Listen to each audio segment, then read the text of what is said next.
بسم الله الرحمن الرحيم. In the name of Allah, the most gracious, the most merciful.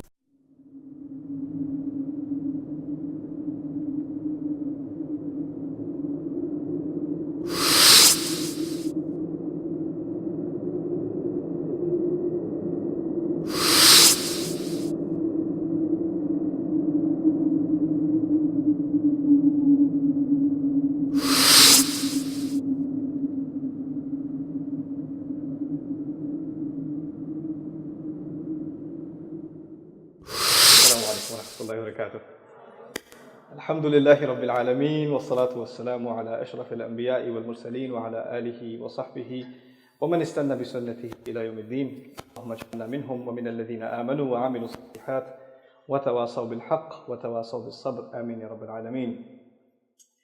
So I'm interested to know who my childhood friends are because I moved here when I was a teenager. Just curious, but anyway. I'd like to start actually with a sentiment that I've been feeling since I landed here. This is the place certainly of my youth. I've spent most of my adult life, I could still say safely, in this city. And I think I can safely say also I discovered Islam in this city. My Arabic teachers are from this city. My Quran teachers are from this city. I owe basically whatever Allah Azza wa Jalla has planned for me in my life is attributed to this place. So I have a special place in my heart for this city. And of course, some of my dearest friends, more than half of whom I've already successfully moved to Texas, are still in this city.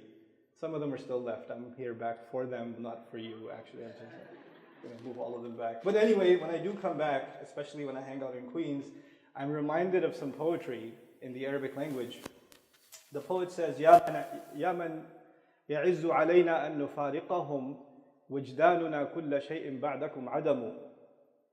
He tells his friend, it's so hard for me. You're the one that it's so hard to part with. And everything I find after you is like finding nothing. Like I haven't really found anything once I left you. Not that I feel like that about New York, but there are certain things about this city that are just truly very hard to forget. And they have a really special place in my heart. So my du'as go to this community all the time. And as a matter of fact, just to iterate my emotional attachment to this place and the gratitude I feel to some of the elders and the old friends that I have here, as a matter of fact, as a matter of policy, I don't speak at fundraisers. I can't do it. One, it's a danger to my health. I'm allergic to boredom, so I can't do it. That's the first reason. The second reason is because if I say yes to one fundraiser, guess how many emails I get? About 1,000 a week for fundraising requests. And then if I say no to any one of them, they say, well, you like those guys, you hate us, huh? Well, we hate you back. So I start making enemies because I attended a fundraiser. So I can't do it. Unless one of the elders from New York calls me and says, hey, we're having a fundraiser. And I can't say no. So I got to come back in May and do a fundraiser. And it's going to kill me, but I'm still coming back, inshallah ta'ala. But anyway, that's just the sort of relationship I have with the city. Now, coming to the topic of tonight, I actually chose a misleading topic on purpose. What's the topic that I gave you guys? Anyone even read the flyer? Huh? I know technically I came here late, which is okay for you to forget why you were here, but I came here late because I work on a certain process. I thought this would be the same as a Pakistani wedding, which means I was 3 hours early. But what was the topic again? Tell me. A balanced approach to religion. Yeah, that is completely misleading. That is not what I'm going to be talking to you about today. Or at least that's what I wanted you to think, a balanced approach to religion. But there's some truth to this topic. What I want to start with is a central theme of the Quran. That's where I want to start. So our minds are headed in a particular direction. I have an agenda for all of you tonight. And the agenda I have for you, the theme of the Quran I want to highlight is that of balance. Allah Azza wa Jal makes a pretty big deal out of talking about balance in one way or another over and over and over again in the Quran. It begins with the Fatiha. The idea of balance starts with Al-Fatiha, and then it goes on to others. If your kids are really crazy, then take a walk, otherwise they're fine. If they scream louder than me, then they have to take a walk, otherwise they're fine. I have to put this on better? Okay. All right. So what was the theme in the Quran I was talking about? Balance. Now, the first example of balance I want to share with you is Al-Fatiha. Just some things about the Fatiha. At the end of the Fatiha, when we ask Allah for a straight path, Ihdina Sirat al-Mustaqim, we actually also ask Allah to protect us from two possible directions that can go off the path. So on the one hand, Sirat al-Ladhina an'amta alayhim, there's where we want to be, غَيْرِ الْمَغْضُوبِ alayhim on the one hand, and الضَّالِّينَ وَلَضَّالِّينَ on the other hand. There are two possible roads that we don't want to be on, and if you can find the road in between, that is as-Sirat al-Mustaqim, yes? So even if you don't look at a deeper analysis of those ayat of the Fatiha, you already appreciate something about balance. Now, a slightly deeper look. Al-Maghdub alayhim is actually a reference to those who do wrong even though they know it's wrong. It's the kind of people who know something they shouldn't be doing. They do it anyway. Something they know they're supposed to do and they don't do it anyway. The people who don't care about what they know.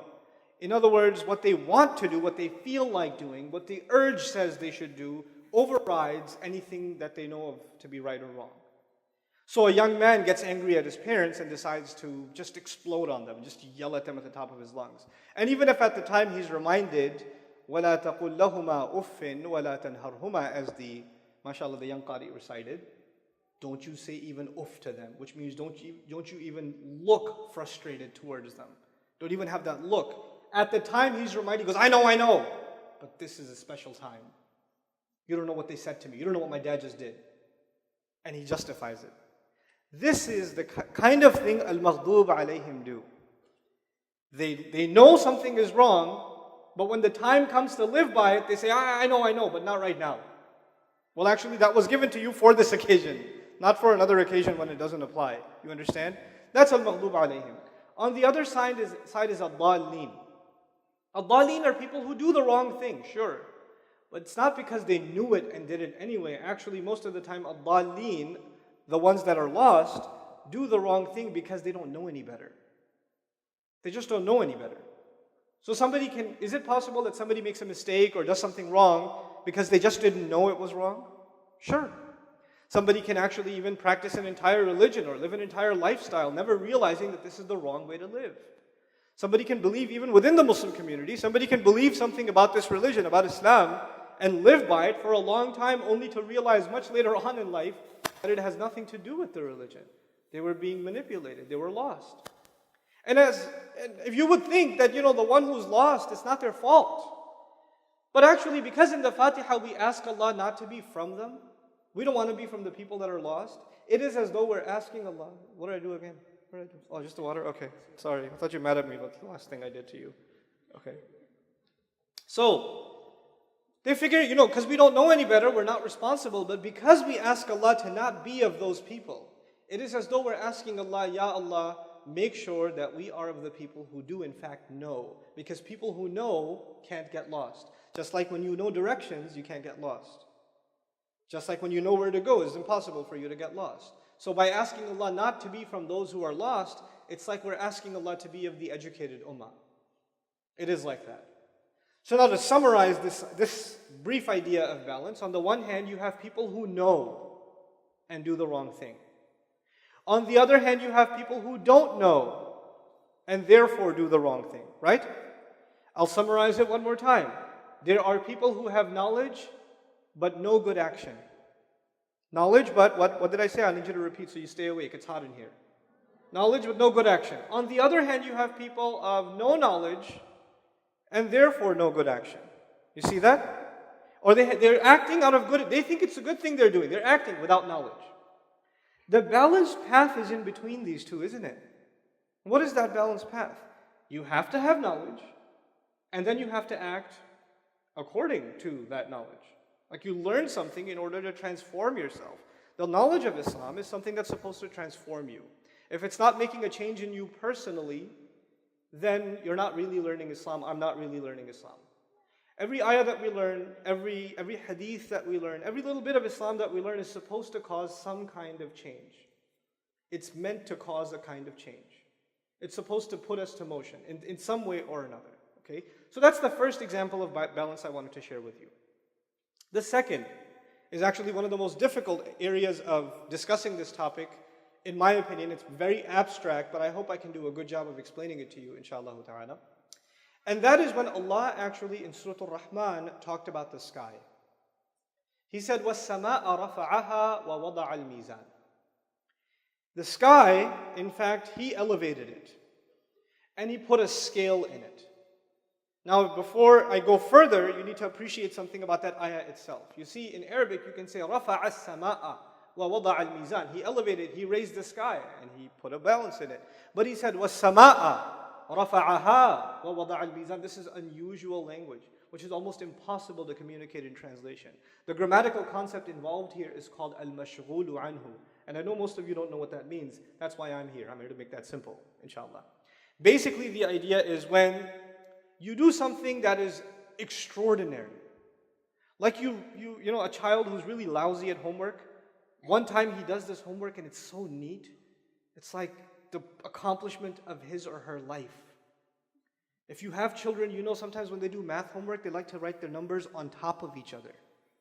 So when they're doing multiplication problems and they're supposed to like line the numbers up, you literally have to draw a map of where one number goes under the other. So you have to teach them how to write the numbers neatly, and they say, got it, and they do it again, and they do it again, and they do it again. But this one time, this child makes this homework assignment a masterpiece.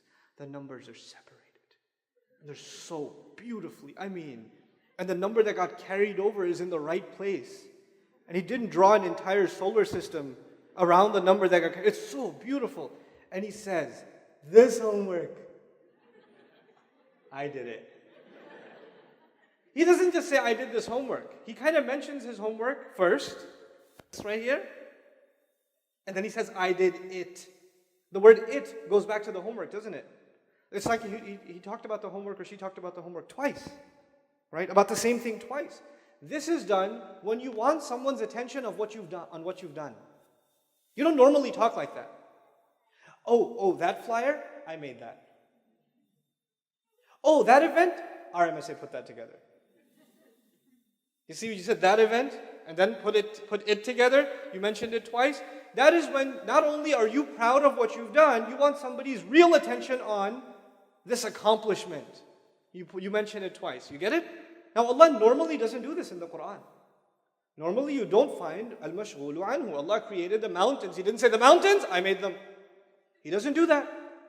He doesn't say the rivers, I made them flow. He doesn't do that. But particularly for the sky, on more than one occasion, He said, وَالسَّمَاءَ رَفَعَهَا وَالسَّمَاءَ بَنَيْنَاهَا بِأَيْدٍ.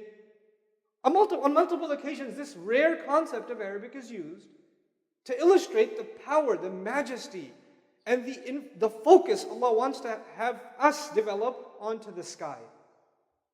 He really wants us to focus on the sky.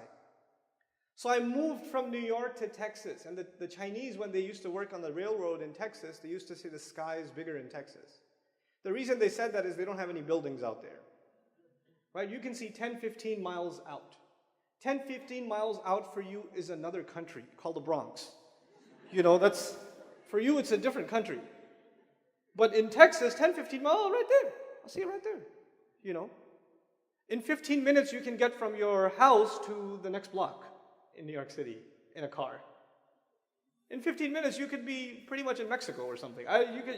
It's open, it's wide open. But one of the things I don't miss about New York?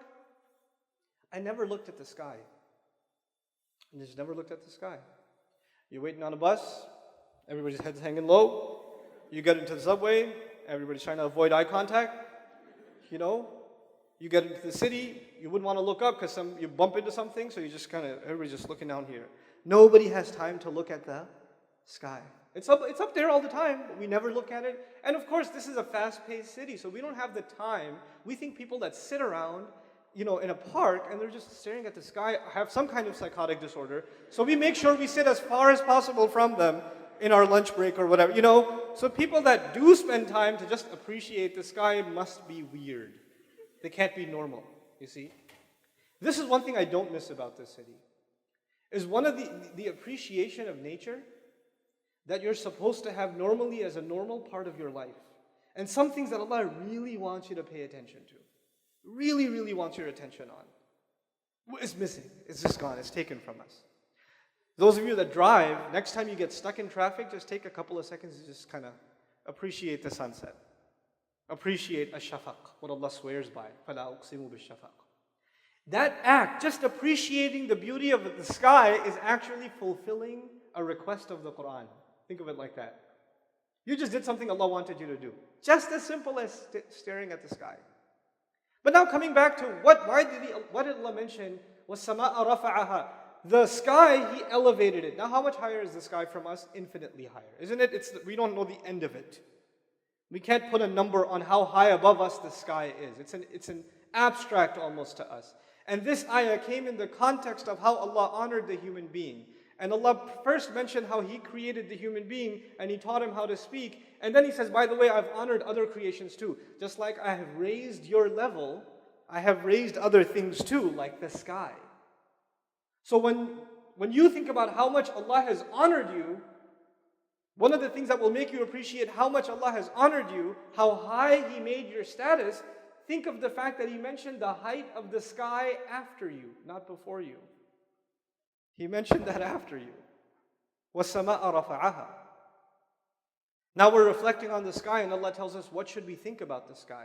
Please pay attention to this part, because this is the part I'm worried about not being able to communicate clearly. He says, وَوَضَعَ الْمِيزَانِ. He placed down the scale.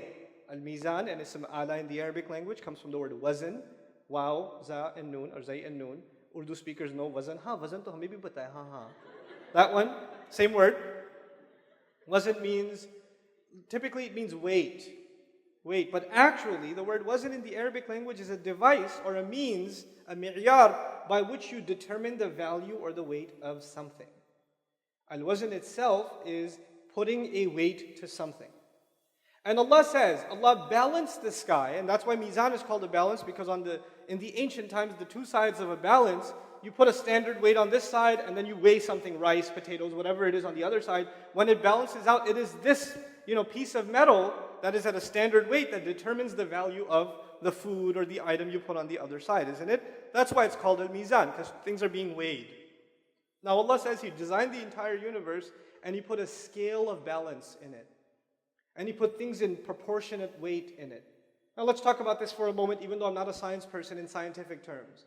If the sun was any bigger than it is now, then it would have more gravitational pull. And if it would, the planet wouldn't be where it is. It had to be a particular weight, a particular size. And the earth had to be a particular size, not to get pulled in too close and not to get pulled away too far for the climate that we have to exist. Yes? Is this the only solar system around? No.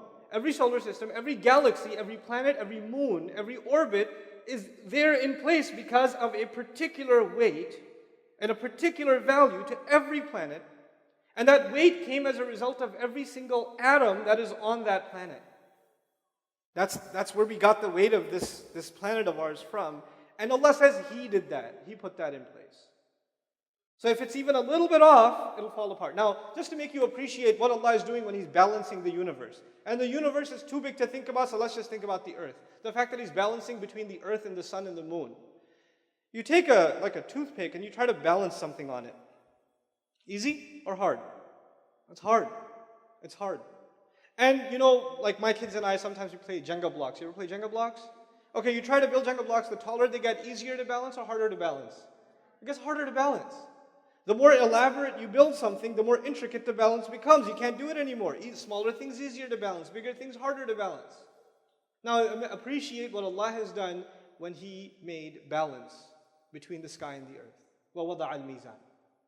One more thing about this. Allah Azza wa Jal is the creator. You can even consider Him the manufacturer. وَلِتُصْنَعَ عَلَى عَيْنِي. So suna'a is used for Allah Azza wa Jal too. The manufacturer. Now, I mentioned that word in particular because we are a people, not just Muslims, but humanity today, are a people that are obsessed and are almost victims of brands and manufacturers. Right? And you can tell a particular brand by its signature design. So if somebody's holding a phone and it is of the I brand, you can tell from a distance. And some who are really good, man, you still got the 5, you need to get the 5C, SPW, whatever. You need to, somebody else has, a phone that's pretty much the size of a plate, you're like, oh, Samsung, okay, very good, you know. You eat off of that too. But anyway, so it does everything. So, but the idea is when you have a brand, you know, there are brands of cars, the cars that are, you know, certain elite brands, they have a certain design to them. And you can see it from a distance. You didn't even see the logo. You can say, oh, I know that car. That's a Mercedes. But you get closer, you find out it's a Hyundai because they copy everything. But still, you know, those Koreans, you know, confusing people's brand, you know, school of thought. But anyway, so the idea is we appreciate brand by the manufacturer, by the design. And not just the appearance. That's the one thing. By appearance, you can tell a manufacturer. But also when you take a closer look by the quality. You know, every company or every manufacturer has something that makes its brand sort of unique. You know, this manufacturer, their textile materials are really good. This builder, this architect, his buildings have this certain element to them. You know, this car, there's something unique about the transmission of this vehicle or the acceleration of this vehicle or the duration, you know, the durability of this vehicle, whatever it may be, right? So there are particular unique qualities of a brand that attract people. One of them obviously is appearance, right? But beyond the appearance, when you dig deeper, there's always something that kind of sets a company apart. This is their motto, this is that drives everything they do, right? So because it's closer to home to everybody and we appreciate, you know, how these things work nowadays, I mean, look at the Apple brand, for example. Their motto is, we don't care if it's the most elaborate technology, we just care that it's the most user-friendly. We just want it to be convenient. Convenience is our number one thing. And it gets so light, you can't even feel you have it in your hand. That's how light they want it to be. They eventually want it to float in the air. And then, you know, the icons are simple and easy to follow, and the easier it gets, the more it annoys geeks, because geeks want things to be complicated and they want to code it themselves, and they don't want to do any of that because they want it for people who are, you know, they just want that. So that's the thing that defines them. It's easy. Look at how easy it is. Look at how smooth it is, right? That's their signature. Now I bring all of this up because it's tied to the subject of balance. Because Allah says, pay attention to the sky and pay attention to my design signature as a manufacturer, as one thing I love in the things I create is balance. Allah's signature. Because like every painter leaves a signature on the painting. Every car leaves its logo. When Allah designs something, when Allah puts something together, His signature is what in the ayah? Is balance. Things are in order. Multiple things are working with each other, in harmony with each other. That's what He likes to create. I'll give you another example of the balance of Allah. That is so deep. If this lecture was just about that, I'll come back for that one. That one's heavy. But I'll just give you a snippet of it. Allah in the Quran told us to pay attention to the honeybee. Okay, Allah revealed to the honeybee. And the Rasul of Allah sallallahu alayhi wasallam, interestingly enough, compared the believer to a honeybee. We got compared to an insect. You know, when Allah does that comparison and the Prophet does that comparison, it makes me think, I really need to study Islam. And part of studying Islam is studying honeybees.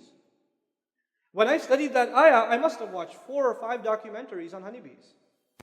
Easily. And I've read several articles on just honeybees. And every one of the lines I'm reading from, these are not written by Muslim scholars, by the way. But as I'm studying the honeybee, I'm not thinking I'm reading some secular article or I'm reading something that has nothing to do with Islam. I'm actually learning Islam. And one of the things I learned about the honeybee is when it sits on a flower, it can be far more aggressive than it actually is. It has the power to be. But it takes from the flower just so much to not break it and damage it and render it no good for the next bee to come. It takes, but just so much. And then it leaves it. And it doesn't break. There's a relationship between the flower and the bee, but it's a very loving, caring relationship. And actually, the bee gives it life because it carries pollen over to it and takes from it. So it never takes something without giving. And actually, it gives a lot more than it takes. It gives a lot more pollen than it takes. And it leaves, because other bees from its hive may be able to benefit from the same flower, so it goes back to the hive and does what's called a bee dance. It does a dance and it lets the other bees know the address of that flower and its neighbors. You guys can have from that too. I've had my share. I don't need to have more. I'm not worried about competition. You guys can have enough. There's enough Allah made for everybody. Wow. Balance. The bee knows balance. And that's Allah's design, from the universe to a bee. He just created things in balance, you know? Now, this is Allah's design as a manufacturer. Let's take it one step further. What Allah wants you to appreciate is how things work with each other in harmony. That's what balance is, really, when things are in harmony with each other and they're not falling into chaos. Down to the atomic level. Animals are in harmony with each other. There's an ecosystem in place. Environments are in harmony with the animals that live in those environments. Oceans are in harmony with the animals, the sea creatures that live inside them, right? Now this ayah, وَالسَّمَاءَ رَفَعَهَا وَوَضَعَ الْمِيزَانِ, pay attention to the sky. Look at how He created the sky and put down a balance in the sky. The next ayah is the complication. أَلَّا تَطْغَوْا فِي الْمِيزَانِ. I did all of that so that, here, sababiyya it's called, so I made the universe, the sky, balanced for the following reason. Here's the reason. أَلَّا تَطْغَوْا أَيْ أَنْتُمْ. So you people do not violate in the matter of the scale. When it comes to balance, that you don't mess up the balance. Allah is saying He made the sky balanced to teach you and to teach me the lesson of not losing our sense of balance. Now let me tell you how that works. There's a guy that runs a grocery store, probably in Flushing. And he sells all kinds of important goods like chaat masala and bananas or whatever. You know, and just to make things interesting, Indian movies, whatever. So he sells this stuff. Now when the customer comes and he puts bananas on the scale, and his scale is supposed to weigh, is this 1 pound, 1.5 pounds, 2 pounds, or whatever. But he's kind of messed with the scale a little bit.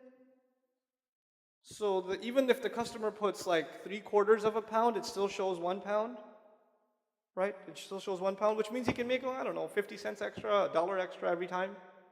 He could pay, and if the state inspector is coming, then he can kind of fix it again, and it's within the margin of error. He could do that. If your work came from Flushing, I am sorry. I did not mean that personally. Okay. So, by the way, Casino Boulevard in the house. But anyway, so the idea in this ayah is that when that same grocery store owner, when he sees the state inspector, the FDA guy, or whoever coming in to check the scales, he fixes it, yes?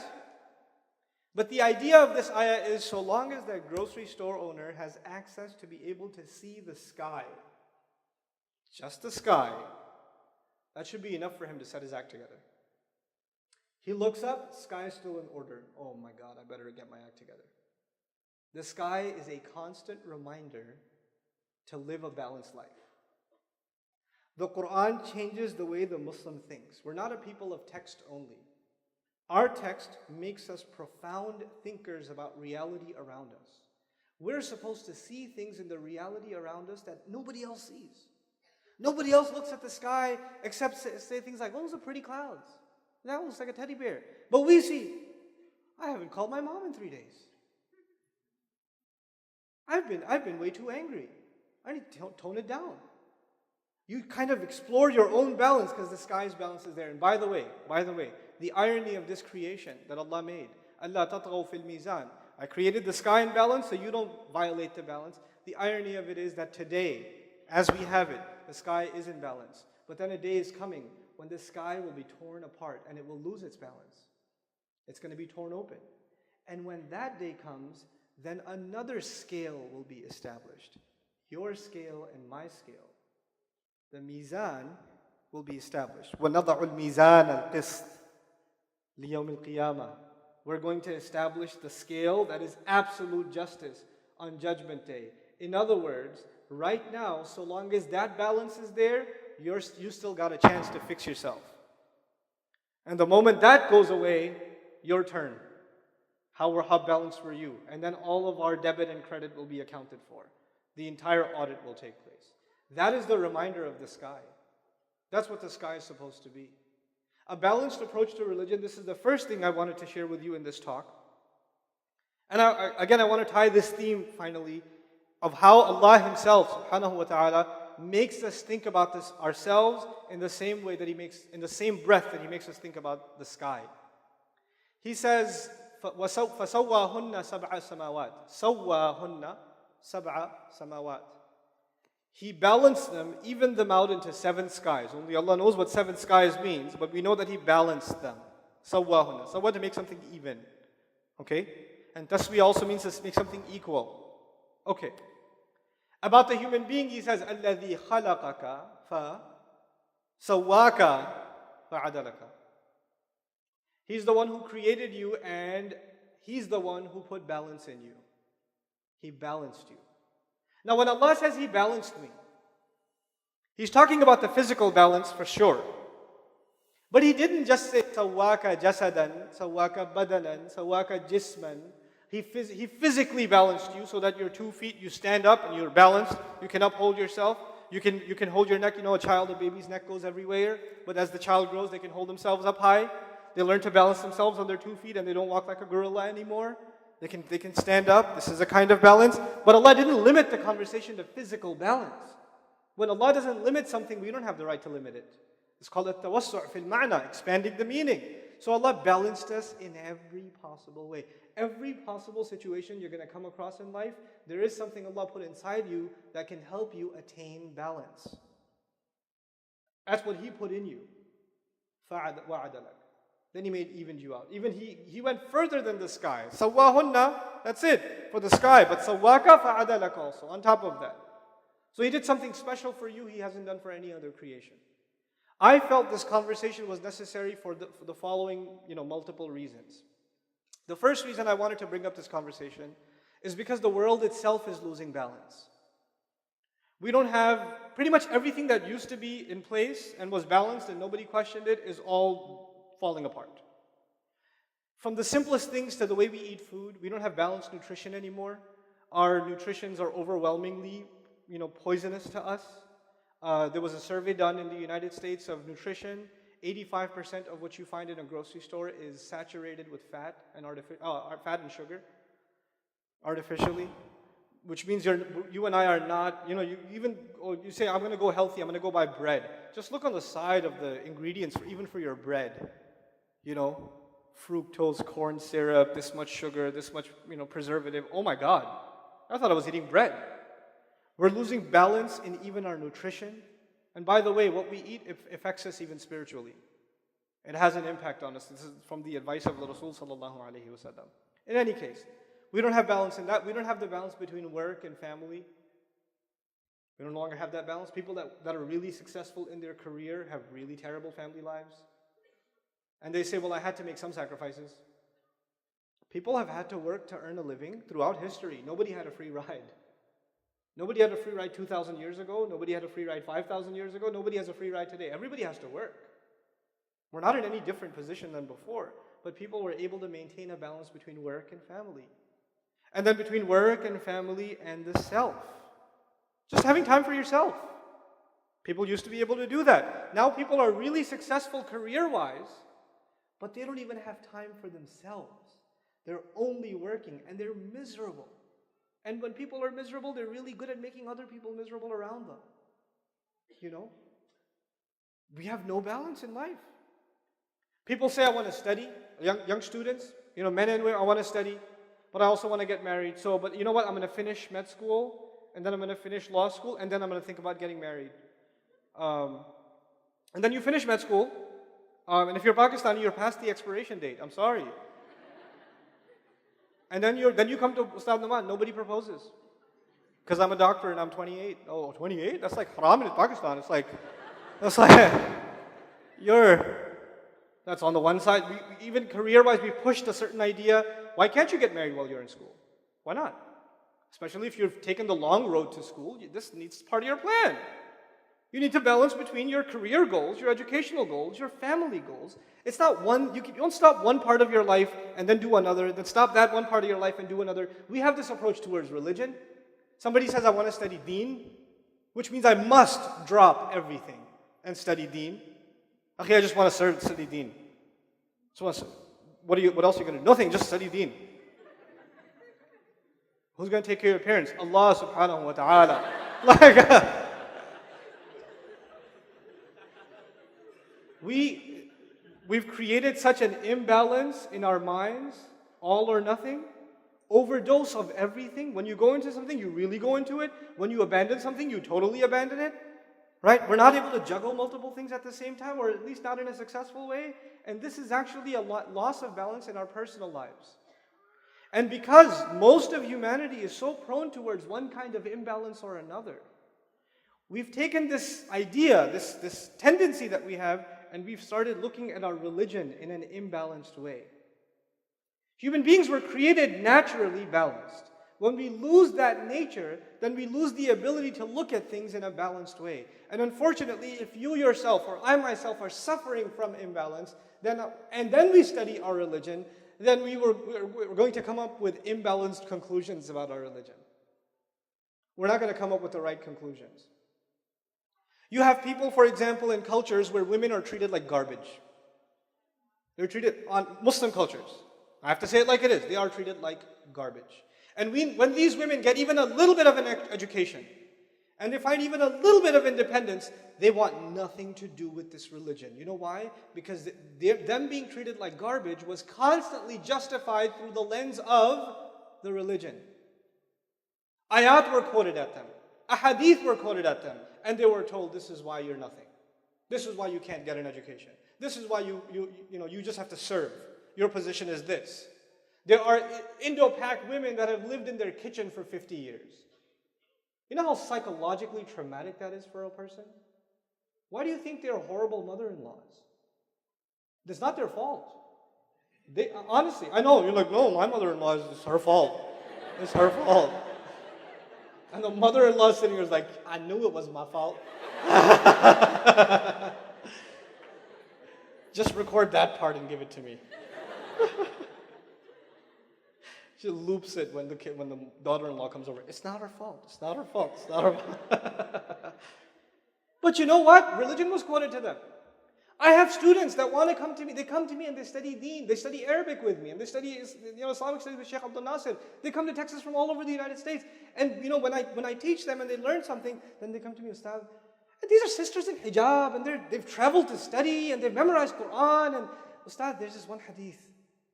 It hurt me so much. I'm sorry to say it. I don't know another way to say it. It just hurt me so much. I was like, tell me, what hadith is it? And she tells me the hadith, and I'm sitting there like, who did you hear this from? Because it's not the hadith that's imbalanced. It's not the ayah that's imbalanced. It's the guy representing it. The guy teaching it.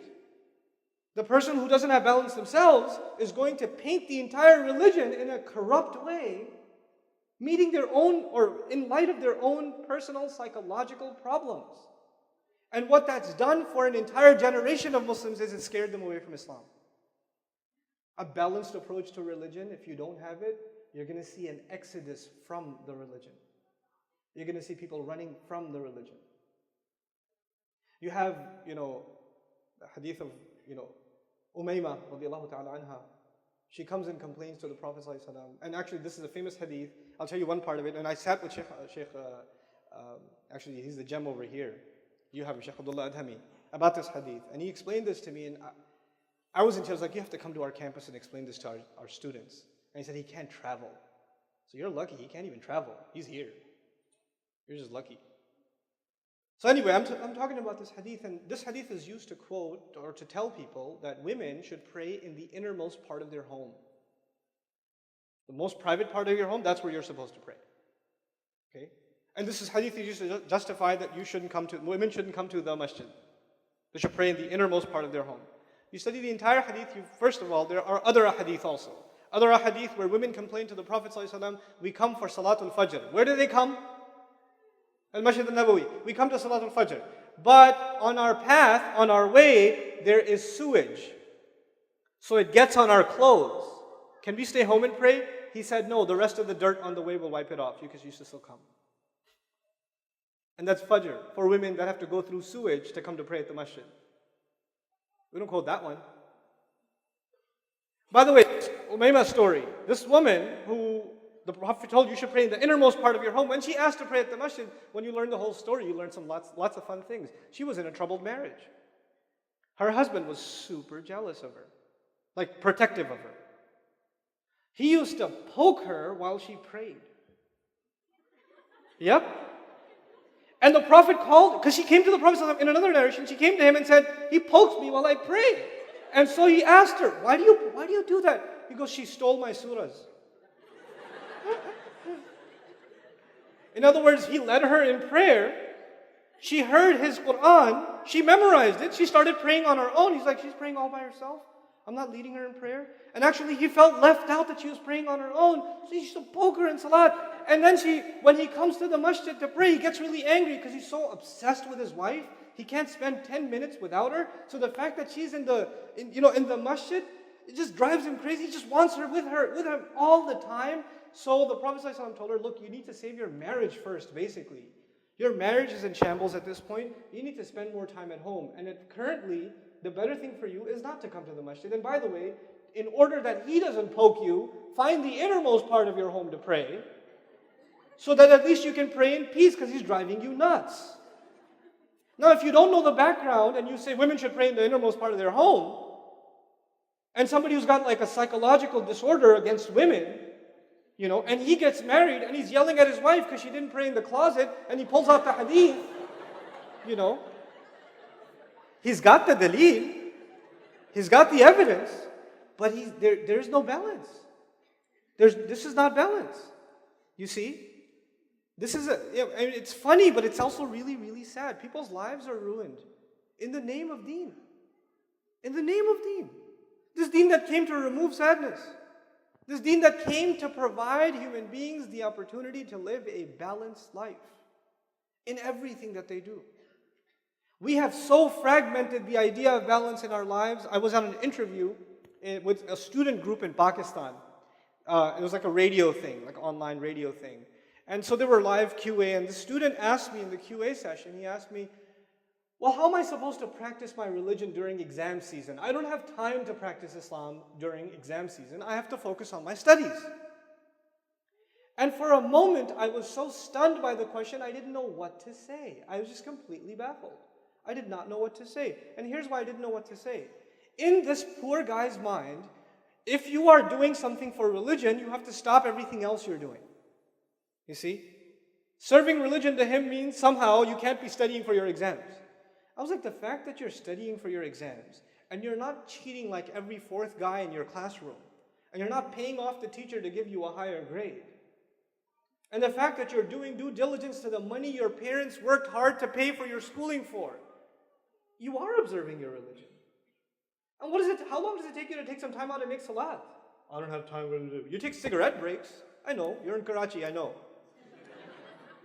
You don't have time for some salat? What do you mean I don't have time to practice my religion? What do you think the religion is asking you? Because you know what, people, when they think of religion, they just think of prayer, going to the masjid, fasting, memorizing, acts of worship, certain things. That's religion. Everything else is just life. They're just separated things. That's an imbalanced view. That itself is an imbalanced view, So we have to, this is a serious, serious matter in my view. Developing a balanced way of thinking. I know it's really serious. Developing a really balanced view towards this. Now, in the ayah I told you, we look at the sky and we find balance, yes? We're reminded of balance. Allah says, وَأَقِيمُوا الْوَزْنَ بِالْقِسْطِ وَلَا تُخْسِرُوا الْمِيزَانِ. Another ayah in the same passage, by the way, now that you've observed the sky, and now that you've learned I made the sky so you find balance, then he says, whenever you establish wazn, al-wazn means when you weigh something, make sure you're not unfair. Al-qist actually doesn't mean fairness, it's lughatul adad.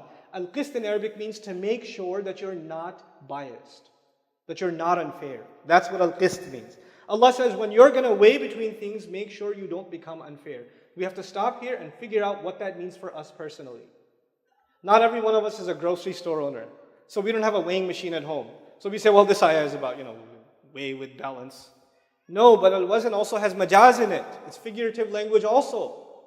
What that means then is, in your life, there are lots of relationships. You have siblings, younger siblings. You have parents. A lot of you are college students, so many of you aren't married yet. So you have your parents. You have your studies. You have friends. You have community. You have the MSA. The definition of which changes year by year or semester by semester. You have lots of relationships in life. And Allah says you have to establish a balance. And yourself, by the way, yourself also, your own religious growth also, your own spiritual growth also, your own physical well-being as well. You have to balance all of this stuff. When Salman al-Farisi radiallahu ta'ala anhu goes to Abu Darda's house, and he sees, this is before the ayat of hijab. They used to go to, and so she came out, and she was complete, she looked like she went through a tornado or something. Mutabaddila is used for her, which is a really she looked like a wreck. That's how I'll translate it. She looked like a wreck. And he looked at her and he said, "What is wrong with you?" And she said, your brother, meaning Abu Darda, has no interest in this world. He's always doing ibadah, he's always worshipping, praying, da'wah, etc., etc. He has no time for me, so why should I make myself look nice and, why should I have a romantic life? He's just lost in the world. And actually, when a woman doesn't take care of herself like that, actually it means that she's suffering. She's suffering, she's sad. And the fact that she immediately, when he said, "What's wrong with you?" instead of making excuses, she was blunt about it and said, "It actually has to do with my husband. He doesn't care. He doesn't even look at me. And I've turned myself into this and he still doesn't look at me. And doesn't even, you came and said, 'What's wrong with you?' He never said that." Right? So then he comes to his house and he says, Abu Darda is a good host. He says, "Eat." He said, "I'm not going to eat until you eat." He said, "I'm fasting." He goes, "Break your fast and eat with me." This is before the ayat of Ramadan. Salman al-Farsi made him break the fast and they ate together. Then Salman al-Farsi is about to go to sleep. He says, "Why don't you sleep?" "You know I'm going to pray." "Sleep, bro." He made him sleep. And then he got up for Qiyam and then he woke him up and then they prayed. And then he turned to him and he gave him some brotherly advice. This is Salman al-Farsi talking to his brother, his friend. And he says, "Inna li rabbika alayka haqqan." Your Lord, your master, in fact, he does have rights over you, or right over you. وَإِنَّ لِنَفْسِكَ عَلَيْكَ حَقًّا. You have to take care of yourself too. Your own personal self has rights over you. Allah is not asking you to sacrifice yourself and your daily life for Him. He's not asking that. And then وَلِأَهْلِكَ عَلَيْكَ حَقًّا. And your family, your wife has rights over you, man. You got to take care of your wife. فَأَعْطِ كُلَّ ذِي حَقٍّ حَقَّهُ. Then give everyone who has a right their right. Give everybody their right. Now this is Salman al-Farsi. He's not a prophet. He's a sahabi. A very wise one at that. And he's giving another sahabi some advice. Look, you're going a bit overboard with the whole prayer thing. You haven't lied down in bed next to your wife for I don't know how long. And look at her. She's depressed. Like, you hate her or something. You need to give your wife some time. What's wrong with you? Why are you fasting all the time? Stop fasting. Eat something. By the way, if he stops fasting, at least he's going to have lunch at home. And when you have lunch, you're going to sit with your wife and eat. And eating with your spouse also is an act of love. When the husband and wife don't eat at the same time, it breaks the home apart. You know that? Eating together itself is an act of love. It keeps the household together. How often is it you eat together? How often? And you tell the wife, "Hey, come eat." "No, I already ate." "No, I'll eat later."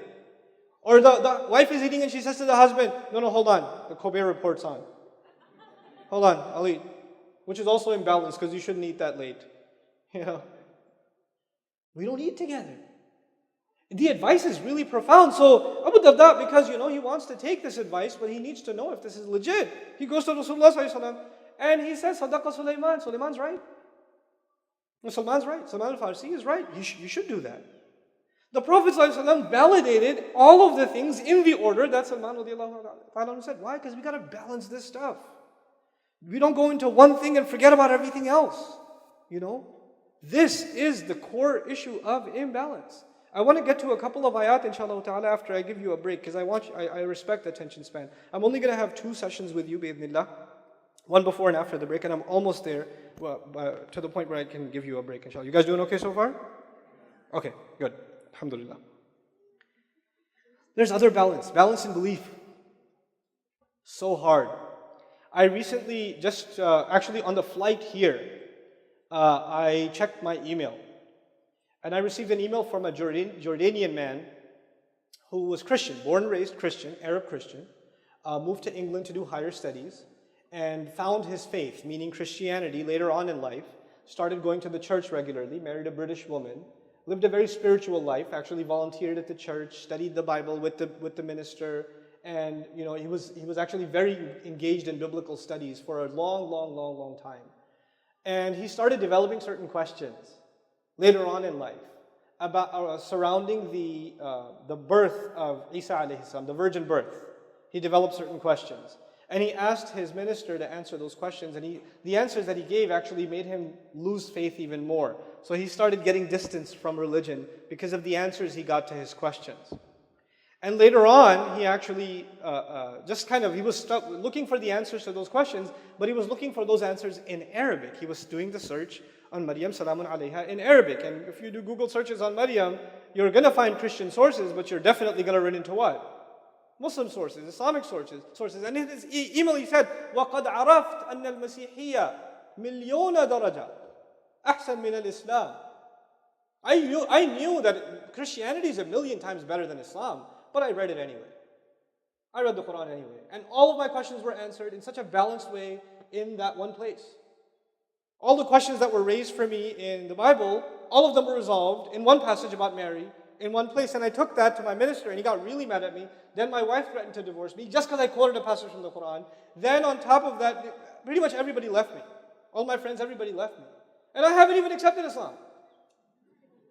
I just quoted the Quran. That's all I did. And they panicked.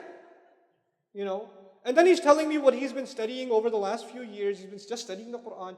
Still hasn't accepted Islam. When he wrote me this email, he still hadn't accepted Islam. He said, وَرُبَّمَا سَتَسْأَلُنِي مَتَى أَسْلَمْتَ لَمْ أُسْلِمْ. Maybe you're going to ask me when I became Muslim. I haven't. But I can't stop reading Quran. That's what he told me. It's like something's in me that something's in me that's keeping me. Maybe it's fear, maybe it's something else. But I do find one thing, and he told me, what I find in the Quran is balance. That's what he told me. What attracted him is balance. Things are in order. Not one thing overboard. You don't take one prophet and make him into divine. It's imbalanced. It's too far. You took it too far. And so we're going to talk, inshallah, after the break, we're going to talk about how within the religious discussion, within religion, how can you lose balance? And you might not even realize it, but you and I may have an imbalanced approach to the study of our deen. And how do we make sure that we have a balanced approach to our deen that we can pass on to a generation that comes after us? Because wallahi, if we fail to do that, then our next generation will not have something that they will want to keep. If we don't give them a balanced religion, they're not going to want to keep it. Our deen is beautiful. It has to be presented in the most beautiful way. It really, really does. So enjoy your first break. I'm going to give you exactly 10 minutes. Alhamdulillahi Rabbil Alameen, wa salatu wa salamu ala ashrafil anbiya'i wal mursaleen wa ala alihi wa sahbihi ajma'een. Thumma amma ba'd. I'd like to start with this session, inshallah, with an Arabic word and some vocabulary for you. And I think this will structure our conversation in a good direction. The word in the Arabic language is al-ghulu. The root letters are ghain, lam, and waw. Ghulu. For the three of you that are taking notes. Okay, al-ghala, they say in Arabic, naqidul rakhs. The word ghala literally means expensive, to be high valued. Something that is unusually pricey or inflated in value has ghulu in it, or ghala in it. That's why it's the opposite of ar-rakhs, which means cheapness. Ghalla is also used in Arabic when you overfeed someone, or you overestimate the value of something and you overconsume it and it poisons you. So sama, ghalla comes in the meaning of poisoning also. And the idea here is, just because something's expensive, and you say, well, you got an opportunity to consume it, you consume too much of it and it can actually kill you, it can hurt you, right? Then the word ghala also means majawazatul qadr or majawazatul had fi kulli shay. Going overboard in any matter is called ghulu. In other words, because it came from the idea of expensive, when you value something above other things and therefore you give it more of your time, more of your attention, spend more of your money on it, etc., then you are engaged in the idea of, or the crime of ghulu, really. Al-ghulu also leads to, the Lisan al-Arab argues, al-i'da. It leads to animosity against others. In other words, when you value something really, really high, you end up violating somebody else's rights and therefore end up making enemies. That's one way to think about it. Another way to think about it is when you value something really high and you're all about it, that's all you do all the time, then eventually you burn out and you hate the very thing you loved. The idea is when you're really into something, like I'll give you an example of, a contemporary example of ghulu, is some song comes out and people are downloading it and they love it and they're listening to it like 100 times, they've looped it and they're listening to it over and over and over again, and a week goes by and if they hear it, they have a severe allergic reaction, like I hate that, turn that off. I'm tired of it, you see? So that's actually ghulu. You took too much of it until it almost became poisonous to you, and now you hate it. You can't stand it anymore, okay? So that's what happens even when you take something that you love and you go too far in it, then you lose that love for it. You have to take it in moderation. That's the idea behind ghulu. And then finally, al-maghali. This is an interesting term, because the Arabs like to think of, abstract ideas of like going overboard or being extreme. They like to think of it in the sense of imagery. So they say, al-maghali bis-sahm, al-mughali bis-sahm, al-rafi' bis-sahm, yuridu bihi aqsa al-ghaya. So there's a guy with a bow and arrow, and he's stretched his arrow as far back as it can possibly go, and he's held it up high at an angle, the aim of which is to go further than any other arrow shooter has ever gone. His purpose isn't to hit a target, his purpose is to go farther than anyone has ever gone. He wants to break the record, basically, of distance, right? So to go really far or to aim to go further than anyone else in something, that is ghulu. So for instance, you have, nowadays we're in the age of video games, right? So you have, PlayStation and Xbox or whatever. The video games that come out, they have an online component now, right? So they have rankings. So you're like the 38,563rd deadliest assassin in Assassin's Creed, right? And if you really suffer from ghulu, you will not sleep until you're number 1. And you will like pat yourself on the back when you reach 25,000 and then 11,000 and 8. I'm ranked 8,000. I had a student this year at the Dream program. We introduced ourselves in the beginning of the year. And one of our obligations, the way we introduce ourselves is you tell me where you're from, what your name is, where you're from, and tell me one interesting thing about yourself. So one student said, my name is so-and-so, I'm from this place, I'm ranked 115 in FIFA. I've been calling him FIFA for 8 months now, so 6 months. But it's a form of ghulu where you want to keep breaking records, and you don't even know why you're doing it. You just want to do it. You want to earn all the trophies. You want to get 100%. You want to land that combo in the game, and you're going to keep practicing it like it. Your akhirah depends on it. There are people that have ghulu. You ever heard of what's that? Comic-Con, I think it's called, right? Comic-Con. Where people master like things like Street Fighter and like. There are Mortal Kombat tournaments and people from all over the world that have spent hundreds of hours trying to like perfect the 18-hit combo from Akuma or something. That's ghulu. That's ghulu. There are people that become movie buffs. They have to have a collection. They have to have seen everything. They have to have all this trivia. People that become sports buffs, they get ghulu in sports. Right? They know all the statistics. I mean, they're literally, their riwayat are sahih. From like, where this guy went to college, who recruited him, what his career was, how many rings has he earned, all of it. It's incredible. But it's all ghulu, it's overboard. It's overboard. You keep going deeper and deeper and deeper. You become an enthusiast and eventually a fanatic. A contemporary example of ghulu, of course, it's not as hot anymore, but it was for a long time, Star Wars. Star Wars is a kind of ghulu. People went to Star Wars movies dressed in ihram and proper like legit attire,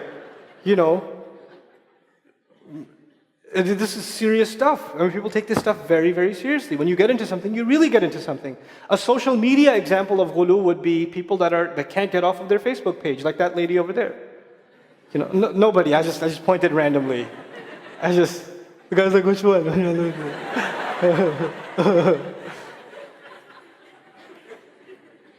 I've done that pretty much every speech I've given. That never gets old. But at least she got off of Facebook. Anyway. So why am I dividing ghulu for you? Because 2 places in the Quran, Allah turned His attention to the Christian community. Not us, the Christian community. Allah says, Ya Ahl al-Kitab, la taghlu fi dinikum. People of the book, don't do ghulu, what I just described to you. Don't become extreme. Don't go overboard in your religion. Which is very strange language. especially for the Christians.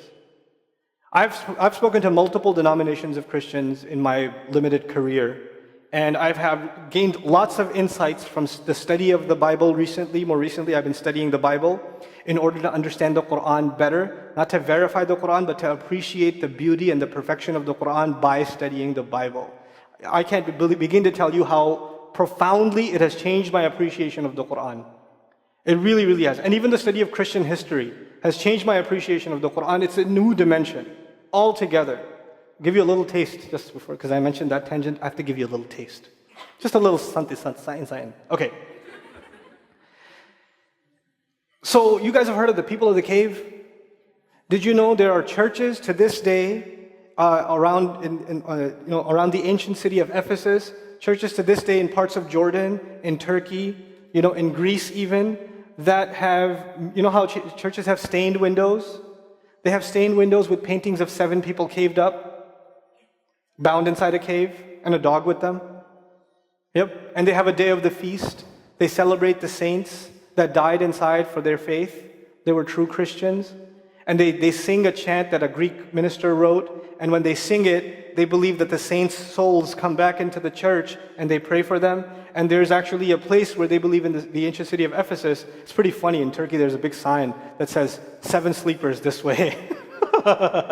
It's silly. But anyway, so they go there, and a lot of Christians actually from those denominations, they go and they pray there, like for a few days. They stay there because they want those saints to bless them, right? So they literally became awliya to them. The Ashabul Kahf literally became awliya to them. And if you read Surah Al-Kahf, you will find that they were the ones that said, Allah has no awliya. Right? So because they became awliya, Allah came to their defense. And this is not in the Bible. This is poetry written afterwards, right? This is not in the Bible. But they had been taken as awliya, and Allah Azza wa Jal came to redeem their integrity as people of Tawheed. And their legacy, unfortunately, had become the exact opposite of what they came to preach. So Allah set the record straight. Subhanallah. But you won't appreciate how clear the truth is until you study the legend of the 7 sleepers from different civilizations. And you see what they have to say, and you compare it with the Quran, and you say, oh, Ya Rabb, wow. It's incredible. And that's just one example. I've been reading some other stuff too, but I'll tell you about it later. Okay. Ya Ahl al-Kitab. People of the book, La taghlu fi dinikum. Don't go overboard in your book. Don't go overboard in your religion. Don't go overboard in your religion. How can that be? The Christian community, many denominations of it, basically abandoned the law of God. They said the Bible's laws no longer apply to us. We don't have to abide by them. The blood of Jesus is enough to save us. We're already saved. The law was a means by which our souls were cleansed. We no longer need the law because Jesus already paid for our sins. So how can they go overboard in their religion? They got nothing to go overboard in. What is Allah subhanahu wa ta'ala talking about? What Allah Azza wa Jalla is talking about now is something very powerful, and we have to really, really understand this. Our beliefs, not just our practices, our beliefs are about balance. Our balance. We have to balance our beliefs about Allah with our beliefs about the prophets, with our beliefs about the angels, with our beliefs about the books, with our beliefs about the afterlife. A lot of these unseen realms, right? And even the prophets have become, in a sense, the unseen to us, because they're in history to us. They're the unseen to us too now, right? And even to those who were in front of them, the fact that they are messengers was also a belief in the unseen, because they see a physical man, they don't see the angel talking to him. They don't see the ayat coming down. Even believing in a messenger in his physical presence was a belief in the unseen. But these unseen matters, you have to keep a very delicate balance between all of these entities. And if the only thing that can keep that balance is the authentic revelation from Allah. When you lose touch with that revelation, you start coming up with your own ideas about Allah and what He means. Your own ideas about the Prophet and what he means.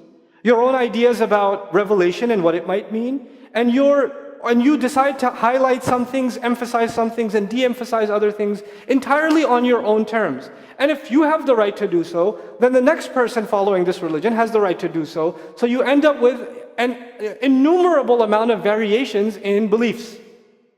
And you're all calling yourselves Muslims, or you're all calling yourselves Christians. We're living in those times. So you have, for example, I listen to a lot of different kinds of podcasts. One of the podcasts I listen to is Speaking of Faith. Yes, I listen to NPR. Yeah, it's sad, but I do. So this show, Speaking of Faith, they interviewed 3 or 4 American Muslims, right? Islamic faith in America. That's what the show was called. It's an interesting podcast. And all 4 of these people, 3 women and 1 guy, originally the guy's from Afghanistan. I think that one of the women's originally Irani, her ancestry is Irani. Another one's Indian. Another one's Arab, I think. And they're all talking about, well, here's what Islam means to me. Islam actually doesn't mean to me that you have to believe in a God. You just have to believe in a higher power. So long as you believe in a higher power, it's fine. And then the other one introduced herself. She said, I am the alcohol drinking, fornicating, blah, blah, blah. And she made a list, and at the last adjective she gave herself was Muslim. And proud. And as I'm listening to this, close to getting into a car accident, I realized something. We are living at a time where people will decide the terms of their religion themselves. We are living in a religiously free society. Whether you practice this faith or don't practice it is entirely up to you. No matter how much somebody yells and screams at you, you're going to make your own decisions, aren't you? And so everybody, every person sitting here may end up with a very different and varied understanding of what Islam actually means. There is going to be a variation. That's a natural, inevitable fact. There's no denying it, there's no hiding from it, there's no running from it. The only thing we can do, instead of yelling and screaming, by the way, the group that yells and screams the most gets listened to the least. The group that gets frustrated the most and gets angry at the people the most, why are they not believing like we do? We quoted the ayat, they still don't listen to us. Yeah, that's why they don't listen to you, because you talk like that. And people who are listening to you don't want to listen to you. It hurts their ears. But the variation of, and people are experimenting, right? Even Muslims, they're experimenting with their religion. If you go to different communities and you talk to different circles, this is one kind of circle. But I've had the blessing of going to different Muslim circles that aren't so religious. But they're Muslim too. And they define religion for themselves very, very differently. Not the same way as you and I would. And we're not used to that. But you know what will survive after all of these experiments? What will survive is what meets the test of reason, and what can balance the needs of the heart and the mind at the same time. The balanced view will survive. Everything else will wither away because people will get tired of it. It just doesn't last. It's a phase people go through and it burns out. I want to tell you in this opportunity that I have before you a little New York story as I get to these ayat. La taghlu fi dinikum. Don't go overboard in your religion. When I was a college student in 1875 in New York City, I was at Baruch. Baruch in the house, by the way? Baruch in the house? All right, very good, like 3 people, very good. Nothing much has changed at Baruch College. Okay. I did a year in Queens too. I'd done time here. Yeah, alhamdulillah. Okay. So, when I was at college in New York, I wasn't really interested in religion, but when I found religion, New York is one of the coolest places to find Islam because you get every possible flavor of Islam. Every possible one. I'm not sure if that has changed much. Is it still as colorful? It's still pretty colorful? Okay. And depends on which masjid you end up in which street in Jamaica. Or, where you end up in Jackson Heights versus Woodhaven. You're going to end up with a very different khutbah. Where you are in Brooklyn can entirely determine your school of thought, your aqidah. Depends on where you are in Steinway, in Astoria. It is different. Very, very different. So, I ended up in one place, right? A couple of friends said, you need to come to this halaqah, it's awesome. You need to come there and study. So I was like, hey, I want to learn my religion. And now that I've just discovered this religion, I want to soak it all in. I want to take it all in, and I want to live by it. I just want the pure religion. So I go to this group, and they teach me that everyone else, unfortunately, outside of this masjid, they think they're Muslim. You see, but they don't have the proper beliefs. It's very sad. And we're the only place that has survived with the correct faith. And Allah did say that I know this might seem strange to you, but the Prophet does tell us, فَطُوبَى لِلْغُرَبَاء, congratulations to the strange ones, we are it. And you need to save yourself, and you need to save your faith so even though you've been, and I went enthusiastically in there, yeah, after masjid, after salat, this is how old I am. After Jummah, I used to go outside and there used to be a guy, he's still there on 29th Street by Masjid al-Rahman. He used to have a stand with nowadays DVDs, but back in the day, VHS baby, tape cassettes of different speakers lined up. And I used to buy one every week and put it in my Walkman. Yes, I had a Walkman. I'm proud to admit this, And I used to listen to all these different speakers. So I went in there and I said, hey, have you heard of this speaker and this speaker? No, ya akhi, Kareem, no. You don't listen to them. These people are calling to the hellfire. You need to protect your faith. You need to have the right beliefs. You need to make sure you learn from us. And I said, okay, I won't listen to those tapes. And I did. And I put those tapes away. And I wouldn't even look at them. And even though I benefited tremendously from them, I said, no, I must be wrong. I must not have thought clearly about this. And I started going to these halaqas. And I'm going week after week after week after week. And I'm getting more and more indoctrinated until I feel I miss my friends that aren't weird yet. Right? I haven't saved them yet. So I go back to my friends in college. Bro, you got to come to this halaqa. It's amazing. What's so amazing about it? It's the only right religion. Why, I love you, you're my bro, we have pizza together every time, but you're headed for the hellfire, bro. I just feel bad for you. So I need to save you and me. We need to go to Jamaica and we need to sort this out, right? I didn't mention which masjid in Jamaica on purpose, because there's a lot of them, alhamdulillah. Okay, so anyway, so we're doing this for a while until I had a friend, slightly older than me, 3-4 years older than me, that has been around the block a little bit. And one time I'm trying to save his soul, and he sits me down. And he goes, Nouman, shut up. Okay. I'm going to tell you 2 things. You're wrong and you're stupid. And now that makes me, but I have the evidence. I have the dalil, I have the hadith, I have the ayah. He said, listen, you're being played with. Here's how. And he sits me down for 2 hours. And I go, but, and he crushes me. Then I go, but, and he crushes me again. And but. Okay, fine. I need you to, and I understood something then. I need to keep an open mind. This religion is appealing because it asks people to think for themselves. And if you are part of any variation of this religion that is requesting from you to stop what? Thinking, it's no longer Islam. I don't know what that is. It's some mutated version of something. It's not Islam. The reflection, the thought, the critical thinking Islam never ends. It never ends. It only adds to our conviction. I'm not talking about the kind of thinking where you go, what if? And you run from one doubt to another doubt to another doubt to another doubt. فَهُمْ فِي رَيْبِهِمْ يَتَرَدَّدُونَ. Not like that. But when you hear something, you say, where'd you get that from? How do you know that's a valid position?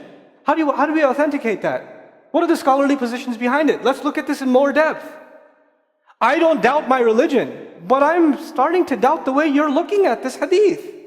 I'm having a bit of a doubt about the way you explain that ayah. I have a right to have that doubt. I'm not doubting Allah's book. I'm not doubting the words of the Prophet ﷺ, but I need clarification. And you know what? This deen came to change the stereotype of religion where you come into this religion, you learn something about it you don't understand, and you are supposed to ask, criticize. And it's okay if you're not satisfied with the answer and you keep asking until you get an answer. Maybe you framed the question the wrong way, but until you get to someone who can intellectually sit you down and clarify things to you, your quest continues. Your journey continues. And it comes with a humility also. Maybe there are ayat of the Quran, and there certainly are, that I will never understand. Maybe I will never understand Hamim. Maybe I will never understand the Samawat as-Sab'a. Maybe I'll never understand that. That's part of the humility. But I'll keep asking. I'll keep exploring. I'll keep, wondering. My wonder won't stop. That's what the beauty of this faith is. Human beings were granted this beautiful gift of the intellect, and now we're being asked not to use it? And when you are asked not to use it, that is when imbalance begins. That's where imbalance begins. And when it happens for a few generations, then we get to the state where we are now. So you're a college student, or you're in your master's program, or you're 27, 28 years old, and you're a woman, and you're looking to get married, but your parents say no, only from Pakistan. And you say, there's a good brother at the college, he hasn't proposed or anything, but I think that he might be a good match. No. if you do this, if you bring this up again, I will kill myself, the mother says. Or the father says, he's holding his hand on the Quran, I've seen those too. If you do this, if you ever bring this again, you are not my daughter. What movie did you watch that in, bro? Where do you get that from? Like, what's with all the drama? Because you have to listen to your parents. You know what this is? And you can't ask questions like, why? What's so wrong with that? You can't, and you will never get a straight answer. Because we said. Because Islam. Islam what? Islam! In other words, your answer becomes more legitimate if you raise the volume on the same wrong answer. You know? This was one time, there was this uncle who was like justifying some racist comment he made. And I was like, Uncle, where did you get this from? It's in the books. And I said, which books? All of them. Go read. I'll be back. I can't beat that. You got me, you know. You know, it's in the books, all of them. Yes, the Mein Kampf is a pretty fun read. You know. But you know, this generation of Muslims, we gotta start at the drawing board. So I was telling you about my journey, and I didn't ask questions. And I said, because now this one person had kind of shifted my thinking a little bit, I said, maybe he's right, I should trust him. Everything he does, I'm gonna do. Because he slapped sense into me, you know? And so I'm gonna just follow. What do you do? We're gonna go to this halaqah, so I start going to this halaqah. And I attended and I really enjoy it, and so even though they never said this, subconsciously I start thinking everything else must be garbage. These people are everybody's just waiting to be slapped by my friend. And if they got slapped by my friend, they'd be in this halaqah too. And this journey continued, and I went from one group, one masjid, one ideology, one worldview of Islam to another, to another, to another, to another. Oh, there were lots of them. There were lots of them. Somebody brought me a pamphlet from one of them today. What do you think about this? And I read it, I was like, yeah, I've been there. That was 1998 right there. You know, you guys don't even know. All of this, been there, done that. It's all done. It's old. You know who's still going through this? England. When I go to England, people ask me questions and I chuckle. Like this guy, literally, seriously, I was driving in the car with him. He goes, so, bruv, where do you take your knowledge? Where do you take your knowledge from? You know? Who are your sheikhs? And I was like, awkward silence for a moment. And I was like, I'm sorry, bro, I didn't answer you immediately because for a second I thought I was traveling through time. Because where do you take your knowledge is a question from 1997. We already finished this. We're past this already. What do you... Have you been in the same, like, do you visit geocities.com? Where are you from? Like, some people don't even know what GeoCities is. That's funny. That's how old I am. Anyway, so, you know, but people were stuck in a rut. We find one thing and we train ourselves to think about Islam one way, and everybody else has to think about it this way, and if they don't, they must be wrong. And we have litmus tests for this. I literally used to go visit masajid in New York where there's a guy there, hey, you on the sunnah? And I'd be like, what else is there? All right. You know? That's like a litmus test. What am I going to say? No, of course not. A sunnah, what is that? Like, yeah. Doesn't make any sense. I went to masajid in England. Check this out. I went to one masjid in England. I went to visit. This is the tragedy of this. I went to visit Sheikh Akram Nadwi. Sheikh Akram Nadwi is one of the leading muhaddithun of the ummah today. The man has written a 50-volume book on just the female collectors of hadith in Islamic history. Life profiles of 2,500 women. I can't read 50 pages. He's written 50 volumes on this one subject. Just because he said, we think Islamic studies is the realm of men. That's actually historically inaccurate. I'm going to show you why. You know, he lists first the teachers of Imam Bukhari rahimahullah that were women and what their lives were, where they studied from, and then among the students, and so on and so forth. That 20-minute conversation I had with him at his house, first of all, it was a real honor to be at his house. The 20-minute conversation I had in his house answered questions I've had for 10 years. And the people around him don't even know. They don't even know. SubhanAllah. What a tragedy, you know. It is so easy for you to dismiss people when you don't know enough. So easy, you know. Allah says, don't do ghulu in your religion. Don't go overboard. So I was going from one group to another, to another, to another, to another, to another, and guess what happened eventually? I burnt out. What does ghulu mean? You go into something too far, and you start hating it. Just burnt out. Not going to the masjid, not really hanging out with anybody, just kind of depressed. Just depressed. And the only time you hear about Islam is you hear one group delegitimizing another, speaking out against another. That's all you hear. You don't hear anything about Islam itself.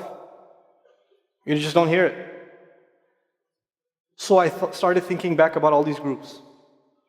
That all the groups I've been through. All the different masjids, all the different halaqas, all the different shaykhs, all of them. And I realized something. All of them had something beautiful.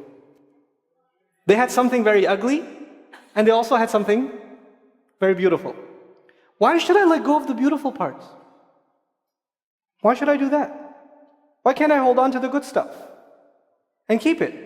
And my litmus test, I don't impose this on you, my litmus test became the moment any group starts speaking out against another, I'm going to put the mute button on.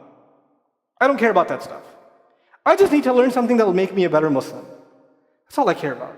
And if you give me something that will make me think of my brother and my sister as less, I don't want that. It's just not interesting. It doesn't interest me. It takes away from my love of other Muslims. I can't take it. I will still disagree with Muslims. I will disagree with scholars even sometimes, respectfully. But I will never use that to think less of them. That's going overboard in your religion. You can love the ideas you believe in, but don't hate the people who don't believe in them. It's not cool. That's actually pride. You know? This is a battlefield of ideas. I am free to share my ideas. You are free to disagree with me.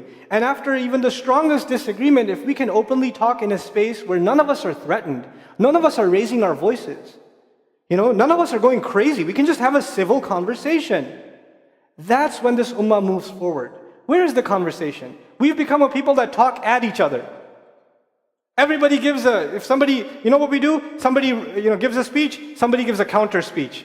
Somebody writes an article, somebody writes a counter article. Nobody says, let me give this brother a call and let me share with him, here are my disagreements with you. What do you think about them? Let's have a conversation about it. I invite you to my house and let's discuss. Let our kids play together. Let our wives meet. And let us just talk about this, this issue that I don't agree with you in. I want to know your perspective. When do we do that? Isn't that brotherhood? Isn't that brotherhood? Instead of talking at people, you talk to them. You talk to them. People told me some time ago about myself. I don't really care. Honestly, I don't care what people say online. It doesn't faze me at all. I don't have the time. I have too many things to do for my parents and my kids and my students to worry about what happens online, honestly. So, people don't, they're saying that you follow some deviant tafsir. I was like, who are they? I want to go to their house. Can I invite them to my house? I have good ice cream in my house. I'd love to sit and talk to them. No, the great scholars have refuted you. I was like, okay, that's great. What does refutation mean? Can I still come out of my house? Do I have to wear a headband of some special sort? What does that mean? You refuted me. What does a Muslim do refuting another Muslim? How does that work? If you don't like what I have to say, which is perfectly fine, I'm no prophet. You're no prophet. It's okay if we don't like what each other has to say. You can come to me and say, I disagree with you. You can write to me and say, here's what I don't like. Here are my concerns. This is why one of my best friends in life is Sheikh Umar Sulaiman. Honestly, I love this man. I really love him. He's my bigger, younger brother. It's confused, an oxymoron walking around. But he'll listen to something I said and he'll go at me and say, you shouldn't have said that, that's wrong. I was like, okay, I'll undo that one in the next khutbah. Okay, cool. He says something, I say, hey, why you say that, man? That hurt. Don't you think someone will get hurt with that? He's like, yeah, you're right. Okay, I'll undo that one. We can openly talk to each other. We can disagree. We can have a conversation. That is when ghulu dies. When we stop talking to each other and we start quick to judge, quick to validate your own position. You're so in love with your own position, you can't let it go. I was in that. When I was in a group, I loved that group. I was that group. I was the ambassador of that group. And when I heard something that countered the ideas I was carrying, I was ready to crush it. Oh boy, you better not stand in front of me when you give me a counter delete. I will destroy you. I've memorized all the lines. I know which angle you're going to come from, bro. I trained myself in this. I did. But then I realized my loyalty is no longer to Islam. My loyalty has become to these particular understandings of Islam and the way I'm protecting them. I have to check myself. I've caged myself, and I'm trying to cage others. So years go by when I realize this, and I dedicate myself to one thing. I realize I will never be able to understand all of Islam. It's too big for me. I'm going to dedicate myself to trying to better my own understanding of the language and some things about Allah's book. Maybe if I can get 1 or 2 drops out of Allah's book, I will lead a happy life. I'll be okay. So I focused myself on that for the last 10 years. And in that time, as I traveled, I would meet some kids that are still in one of those, one of those phases that I've already been through. And they sit me down, brother, nice speech, but I have some concerns. And they'll walk me through the spiel. But I know the spiel, bro. I used to do it myself. So he gets to point 1 and point 2, and I stop him at point 3. I say, hey, wait. This was point 3, right? And this was the point 4 you were going to make? He goes, maybe. And I was like, how long you been attending the halaqas?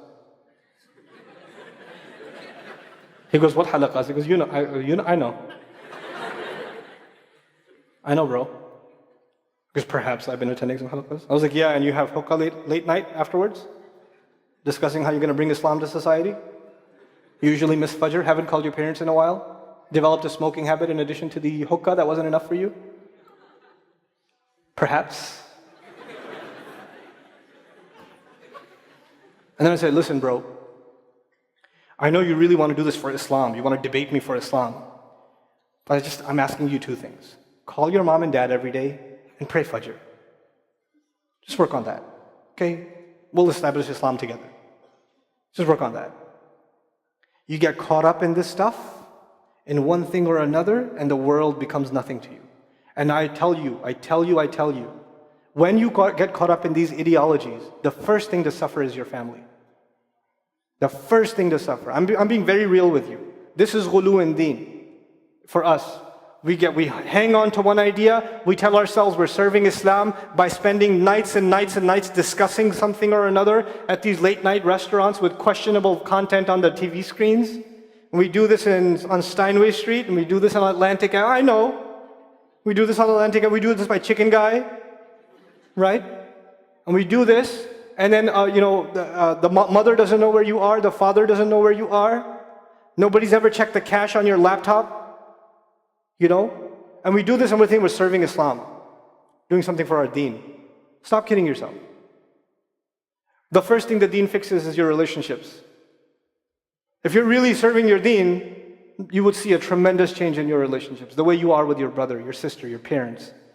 The ones closest to you are drawn to the perfection of your akhlaq.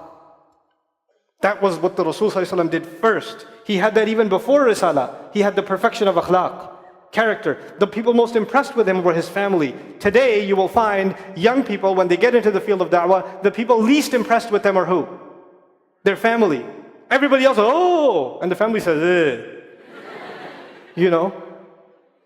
Honestly. You want to become a speaker, you want to give da'wah to people, you want to convince people of Islam. Where's time with your family? This is ghulu in religion. We've got to balance all of this stuff. And if you're living in New York, you're already used to balancing crazy numbers of things. You've got work, you're living hand to mouth. It's not an easy life here. It's one of the most expensive places to live in the world. That's where you chose to live, I know you don't think there's nothing outside of this in America. Everybody else has got straw in their mouth and they're just, and a banjo in the trunk, I call some of my old friends, how's Texas? Dong, dong, dong, dong, dong, dong, dong, dong, dong. Like, it's pretty good out there,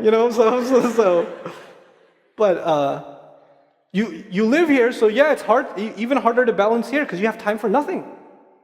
You have time for nothing. You leave 6 in the morning, an hour and a half, 45 minutes, whatever it is in the subway, and after being pushed around in the bus, then you go to work, then you go to school, then you do some more work, then you get some pizza, and then you get back on the train, and then by the time you get home, you're done. You don't see your parents, you don't see the wife, you don't see the child, you don't see nothing. You know? And you know what? If that's the case with you, you need to figure out a way to make time for your family. The balanced approach to religion means you learn to balance all of this stuff, and you don't lose your soul in the process. If you have 45 minutes on the train, then just memorize some Quran at that time. Keep yourself busy with something productive. Do some ibadah. Every second will count. Every letter you recite is 10 good deeds. Imagine how much you can rack up over time. I remember memorizing Surah Al-Isra and Surah Al-Kahf on the subway when I was in college. You know, one ayah a day. I didn't even know Arabic at the time. I was just like, okay, just go one ayah a day, one ayah a day, one ayah a day. You know? It's not hard. You could do it. So now at least you have some spiritual avenue. Maybe you didn't get to sit looking at the sky. Maybe you didn't get to do Qiyamul Layl in a masjid. But you've got to find ways to serve, to fulfill the needs of your heart during your day. You have to make that time. You have to make the time to reach out to your parents. And text messages aren't enough. Text message, I'll call you later. That's not, I'll talk to my parents. I told my mom I'll call her later. You want to text her? Tell her you love her. And if you tell your mother you love her, and she says, no you don't, that means there's something wrong with you. That means you keep saying it, but you've done nothing for it. You've never spent any time with her. You've been ignoring her. So those words offend her because she can see right through them. So you don't get, I told my mom I love her. She said, no, you don't. No, actually she said, where's the proof? You've been ignoring me all this time. Well, saying I love you changes everything? These are empty words to you. If you love someone, you spend time with them. Without your phone. Without your laptop. You sit with them. If you love your father, you do that. You spend time with them. You know? For the young men here, learn to get up for Fajr, man. Stop hanging out late night. It's New York. I'm just being real. We could give theoretical lectures. You're not getting up for Fajr. Wake up. Stop going to sleep late. That's balance in your religion. Don't go out late night. I know the restaurants are open till whenever. I know you're used to the nightlife. I know. It's tempting. It's fun. When else are you going to do it? You need to let loose. There should be a time you can let loose, that's fine. But if it's hurting your salat, man, you just got to stop. You got to find some other way, you know? Young men here, you know, you should have a relationship with a masjid where you go where nobody knows you, and you go every once in a couple of weeks and you spend a few hours just sitting there reciting Quran to a wall. You're just sitting there on your own, nobody's around you, you're just doing ibadah, it'll help you. It'll give you peace. If you can't go to a masjid, go to like Flushing Meadows Park and sit by the water and recite Quran. Where nobody cares about anything, nobody's going to be around. You know? Just do that. You have to find that time. This is ghulu in religion.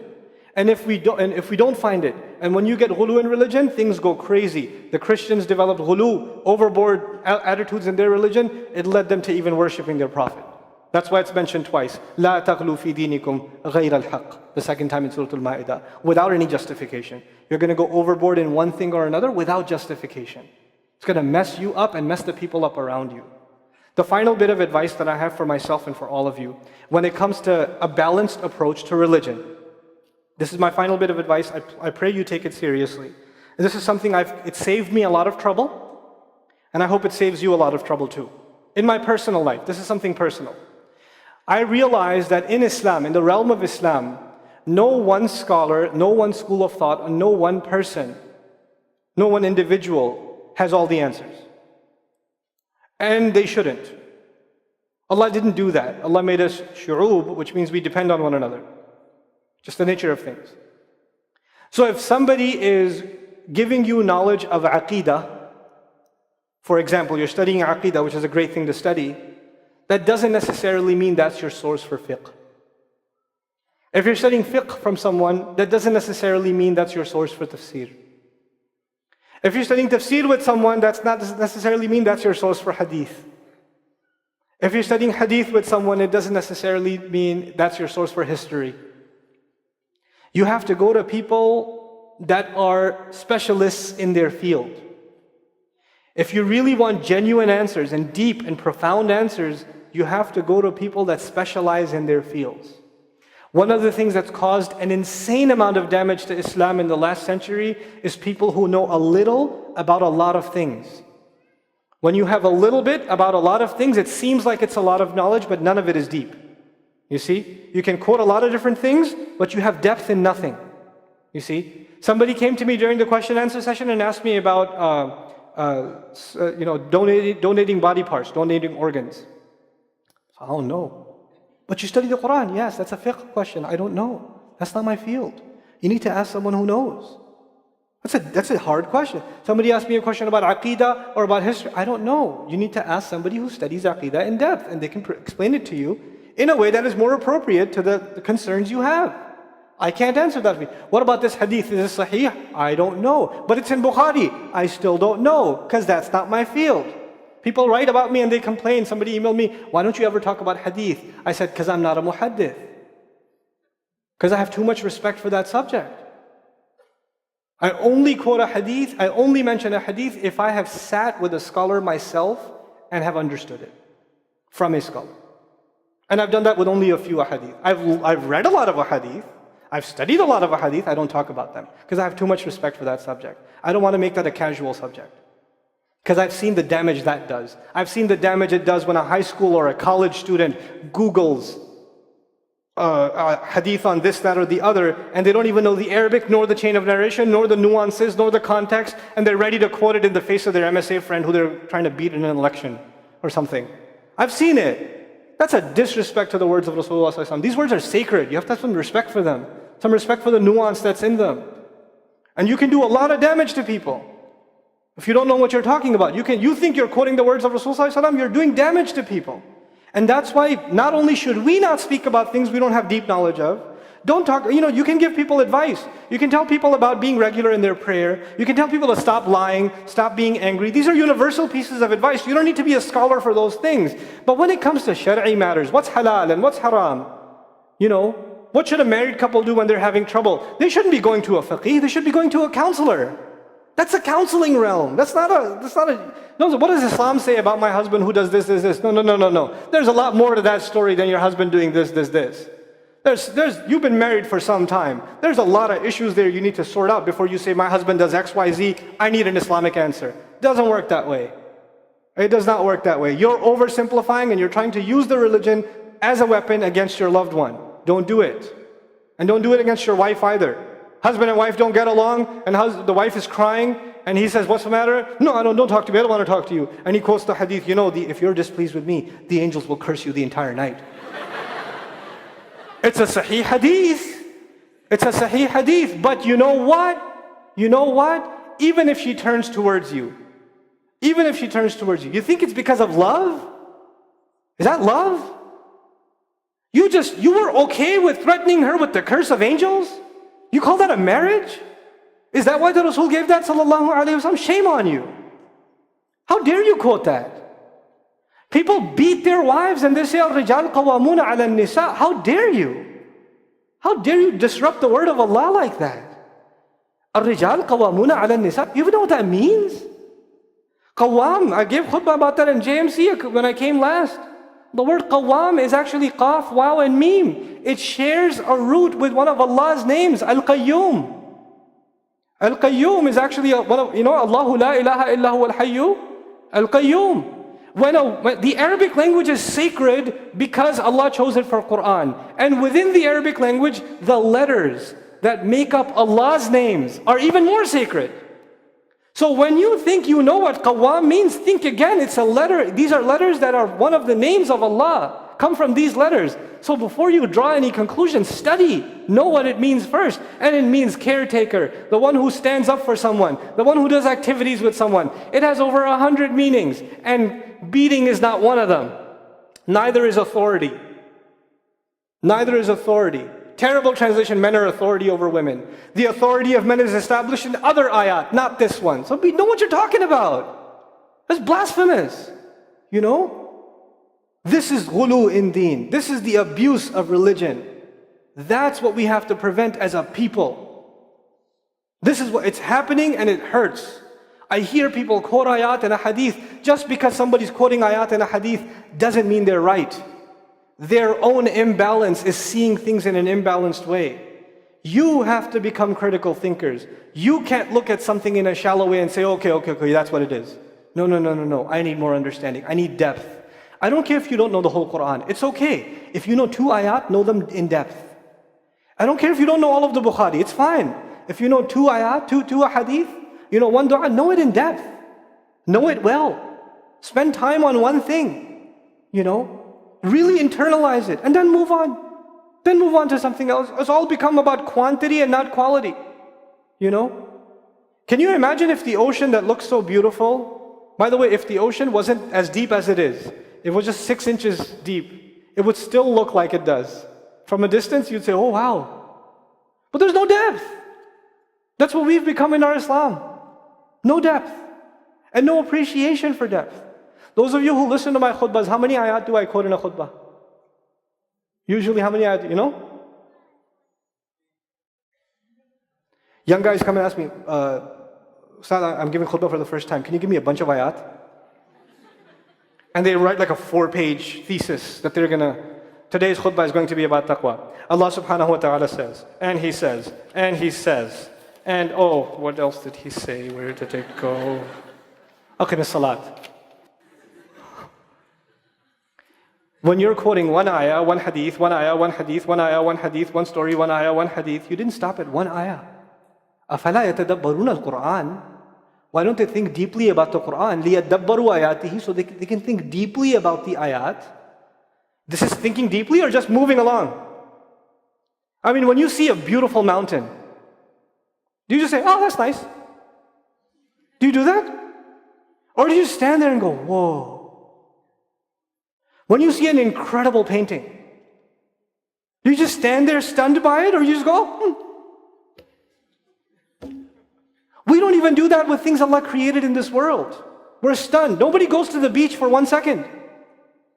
Oh, such a beautiful sun. Oh well. Next thing, mountain. Where's the mountain? Let's look at the mountain. Let's get this out of the way. When you're experiencing something beautiful, you want to stop. You want to taste it. You want to take it in. You want to be able to appreciate it because this might not come again. Why don't we have that attitude towards the text? Because we have ghulu. Just give me the quick version. Give me the quick version. Let me move. This book is so beautiful. The sunnah is so beautiful. The Rasul's words, sallallahu alaihi wasallam, are so beautiful. They will make you cry if you just spend time on them. If you want to find balance in your life, I know I said the last advice. Can I give you one more bit of advice? One last one. I promise, one last one. If you and I want to find balance in our lives, here's where we begin. We begin by conversing with Allah. If you're not personally talking to Allah, you're never going to find balance in Islam. Talking to Allah means you have to learn the etiquette, the manners of making dua. You have to learn what it means to pray to Allah. And it's okay, if you don't know Arabic and you don't memorize well, you can pray to Allah in Urdu, it's fine. Punjabi, I'm not sure, but Urdu is fine. You should be okay with Urdu, okay? If IUD is Guyanese, it's okay, okay? But it's good for you if you were to memorize some of the prayers of the Prophet ﷺ, because that's how he used to converse with Allah. Our messenger, Allah conversed with him and he conversed back with Allah. The Quran is how Allah conversed with him. The du'as of the Prophet are how the Prophet ﷺ conversed with Allah. It's a two-way conversation, right? So every Muslim should own a copy of the Fortress of the Muslim. You should have a plan on how in the next week you're going to know one more dua. As a family, the whole family will learn one more dua, and you'll sit there and you'll think about what Allah is asking you to say when you enter the house. What are you actually saying? When you enter the masjid, what are you actually saying? Think about it. It'll make you different people. It will just absolutely make you different people. And it will make you comfortable speaking to your master. And those who speak to their master, Allah guides them in ways you can't even imagine. You would think, Ustadh, in the middle of all of these groups, and all of these ideologies, and all of this information on the internet, and all of the attacks on Islam, there's so much confusion. How in the world are we supposed to find guidance? How are we going to find guidance? And my answer to you is, if you talk to Allah, then you could be in the darkest times and in the most hopeless situation, and Allah will find a way to guide you. This is how I wanted to end this. The story of Robert de Villa. You know who that is? No, you don't, because I do. 3 months ago, I gave khutbah in Fort Worth. I haven't been to that masjid in 4 or 5 years, and they invited me for some reason, and I went. And I gave khutbah there. My khutbah was about dua. An Egyptian fellow comes up to me, a young man came up to me afterwards, he goes, Allah fulfilled my dua today. And I said, what's your dua? He said, my dua was that Nouman Ali Khan should meet Robert Davila. I was like, are you Robert Davila? He goes, nope, I am not Robert Davila. Robert Davila is my friend. But I think Allah is fulfilling my dua. I was like, fire away, I want to know. Robert Davila is a young man who lives in a town 40 minutes past Fort Worth. He was a farmer, young guy. And he was hit with some sort of genetic disorder that kicked in later on in his life, and he became paralyzed from the neck down. And he lives in a nursing home. Most people in that nursing home are 90 years, 100 years. They're really, really old people. And then there's, his room where he's paralyzed neck down. He's the only 30-something-year-old that is in the nursing home, okay? And he's been in that nursing home for the last 10 years. His family got a computer for him that's voice activated, so he can give voice commands, put a headphone on and Google stuff and search stuff so he can surf the web and find information. In his room, and by the way, staunch Christian family, the minister comes and prays for him every week and things like that. And his best friend was in the bed next to him. One of his best friends. He became best friends because he met him at the nursing home. This person was also paralyzed and he needed a new liver. Okay? A liver transplant. He was waiting for a liver transplant. And they used to talk about, God and things like that all the time. They were good friends. Finally, his best friend got a call that there's a donor available for the liver. So he's so excited. He goes, Robert, I'm going to miss you, but I'm going. I've got a donor. So they take his friend and they go into the operation, and his friend died at the operating table. Now his friend, who's also a Christian, the deceased friend, his sister, took one of the amulets of his friend, a crucifix, and she gave it as a gift to Robert. This is a reminder of your old buddy. So he hung it on the side of his hospital bed. Robert Davila lives a pretty decent life in there. The nurses take care of him. He's a happy guy. And one day he goes to sleep and he sees a man in his dream. That man says his name is Muhammad. And he says, pointing at the crucifix, God did not send messengers so they would worship the messengers. God sent messengers so you could worship God. And Jesus was just a man. He walked in the markets and he ate food. He walked in the markets and he ate food, and the dream stopped. He only knows that Jesus was just a man. He knows there's a man named Muhammad that said that to him. He said that messengers came so people could worship God and not the messengers. This is all he knows. So he starts Googling Muhammad. He finds Islam. He takes Shahada. When he takes Shahada, he wants to learn about the Quran. So he goes on these chat sessions and finds somebody needs to teach me Quran. He finds a brother in Egypt that he gets together with on Skype to try to learn Arabic. Learn the Arabic alphabet. Once he learned the Arabic alphabet, he learned to recite the Quran. He memorized 10 surahs from his hospital bed. Then he said, I'm beginning to memorize the Quran, and I'm beginning to learn about this prophet, but I need to understand the Quran. So he starts Googling how to understand the Quran. And for some reason, he ends up on my videos. And he starts watching my stuff. And he watched almost everything. And then here's the kicker. In the nursing home, there was an Egyptian fellow that used to come in and do some repair work. The Egyptian fellow has his own awesome story. The guy had basically lost faith. He wasn't religious. The nearest masjid to him was 50 miles away. So he didn't really go to Jum'ah much anymore. But he felt a spiritual void, so he started going to the church just to feel closer to Allah. Raised Muslim. He goes to the church just to feel closer to Allah. He's passing by Robert's room one day and he hears وَالْعَصْرِ إِنَّ الْإِنسَانَ لَفِي خُسْرٍ. So he walks into his room and says, Robert, what are you listening to? Robert says, nothing. That was me. And the guy says, you're Muslim? He goes, yeah, I became Muslim. And now this friend is in shock. How does Allah guide someone in the middle of Churchtown, USA, in a nursing home, with a crucifix on the side of his bed that he doesn't even have the physical strength to move, And the guy himself says, I want to come back to Allah. So he tells him about his, the friend he found online, Nouman Ali Khan. So the Egyptian fellow starts watching my videos. And then he says, I wish I could meet him one day. And he says, okay, I'll pray for you. And after 5 years, that Egyptian friend shows up at the same masjid that I haven't been to in 4 years. And after Jum'ah says, I think Allah wants to fulfill my friend's dua and my dua. So I said, I think He does. Let's go. So I took a few of us and we went. And we met with Robert. We had a beautiful conversation with him. And inshallah, for Eid, we're going to go to his nursing home again. The nursing home was pretty shocked. You're all here to meet Robert? He's like, yep. Why do you want to meet him? He's an inspiration. We're like, okay, let me check if we can. And they had to call the hospice administrator and all this stuff, and then eventually let us in. And Robert's in shock. And then I meet with Robert, we're talking, and I was like, hey, Robert, so I heard you memorize some surahs. He says, yeah. Can you recite one for me? So he recited Surah Al-Asr. Not one of us was not crying. We're just in tears. When somebody turns to Allah, don't worry about the means. Guidance will come. Balance will come. I want to tell you some more about Robert because young guys are here. Young guys that play basketball. Young guys that are healthy. Young guys that have ambition. I told you what's his paralysis, from where to where? Neck down.